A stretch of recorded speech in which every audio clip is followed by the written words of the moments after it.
સોની દાહોદથી સમાચાર જ્યાં તોરણી પ્રાથમિક શાળામાં બાળકીના મોતને લઈને મહત્વની જાણકારી મળી રહી છે। બાળકીનો મૃતદેહ 2 દિવસ પહેલા શાળામાંથી મળી આવ્યો હતો। આ કેસમાં બાળકીની હત્યા થઈ હોવાની તપાસમાં સામે આવ્યું હતું અને જો કે હવે મહત્વનો ઘટસ્ફોટ એ થયો છે કે શાળાના આચાર્યએ જ બાળકીની હત્યા કરી હતી। જી હા, શાળાના આચાર્યએ જ બાળકીને મોતને ઘાટ ઉતારી હતી। પોલીસની તપાસ દરમિયાન સનસનીખેજ હકીકતનો પર્દાફાશ થયો છે। પોલીસે આચાર્ય ગોવિંદ નટને ઝડપીને આગળની કાર્યવાહી હાથ ધરી છે। 19 સપ્ટેમ્બરના રોજ બાળકીની હત્યા કરવામાં આવી હતી। વધુ જાણકારી સાથે જોડાઈ ગયા સંવાદદાતા પ્રિતેશ પંચાલ। જી પ્રિતેશ, શાળાના આચાર્યએ જ બાળકીની હત્યા કરી, પરંતુ સવાલ એ ઉઠે છે કે હત્યા શું કામ કરવામાં આવી?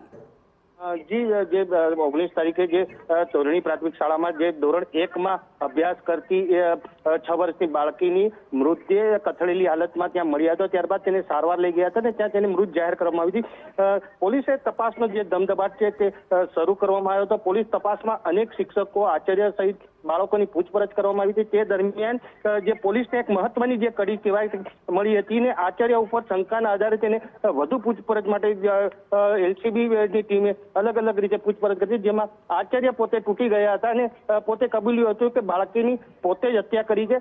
આ જે આચાર્ય છે તે બાળકીને રોજ સ્કૂલે લઈ જતો હતો અને મૂકીને જતો હતો, પરંતુ જે દિવસે બનાવ બન્યો તે દિવસે આચાર્ય પોતે બાળકીને ન લઈ જતા તેના પર શંકા મજબૂત બનવા પામી હતી। જી પ્રિતેશ, આભાર આપનો। અત્યારે તો પોલીસ તપાસ કરી રહી છે બાળકીના હત્યાનું કારણ શું છે। જો કે જાણકારી એવી છે કે આજ આચાર્ય રોજ બાળકીને શાળાએ લઈ પણ જતો હતો અને ઘરે પણ મૂકી જતો હતો।